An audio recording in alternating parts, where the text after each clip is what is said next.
किस्सा पद्मावत, हमारा ये चलता हुआ श्रृंखला क्रम। तो इसमें वो पद्मावत बड़ी व्याकुल हो रही, वो सखी उसने झूलन की कह रही, वा कह उड़े हे व्याकुल हुआ शरीर, मन तम झूलन की कह रही, आज घड़ी झूलन की कोन्या। यह कहने के बाद फिर वो सखी उसने लागी कहन पद्मावत ने, हे तू जिसकी मारी फिर भरमती वो तो परदेसी बागा में आ रहा से। हे तू जिसकी मारी फिर भरमती वो तो परदेसी बागा में आ रहा से। देख के प्रेम गात में जागे, और फिर था मेरी आंखें के आगे। और वो तो सब मर्दा में सुथरा लागे, उसका रूप मेरे मन भार्या से।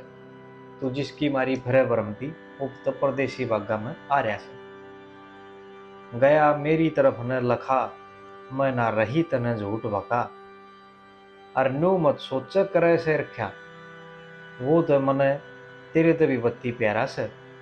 तू जिसकी मारी फिर भरमती वो तो परदेसी बागा में आ रहा से। तीसरी कली में मैं तने भेद बता दूं सारा, सखी गिण गिण के न्यारा न्यारा। अरे हे पद्मावत, वो तो तेरा मार्या इन बागा में चक्कर ला रहा से। तू जिसकी मारी फिर भरमती वो परदेसी बागा में आ रहा से।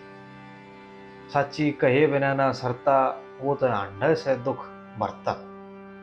हे जड़या बोलने से डरता डरता, कि बेरा किसके काशन ठार्या से। तो जिसकी मारी फिर भरमती वो तो परदेसी बागा में आ रहा से। अब पांचवी कली में बतावा है, वही श्री लक्ष्मी चंद फीके बाणे, और कोई मरीजे मरज पछाणे। श्री लक्ष्मी चंद फीके बाणे, कोई मरीजे मरज पछाणे। और इन बातों ने तो दुनिया जाने, कि मर्द बिना नहीं वीर का गुजारा से।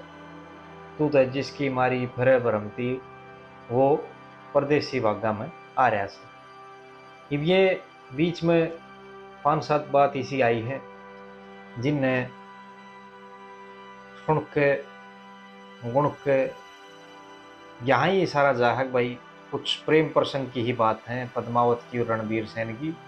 लेकिन भाई फिर वह बात है, खून डेबड़ कटना अच्छी बात नहीं है भाई। ये जो मस्तिष्क परमात्मा ने दे रखा है, ये सोचने और विचारने के लिए दे रखा है।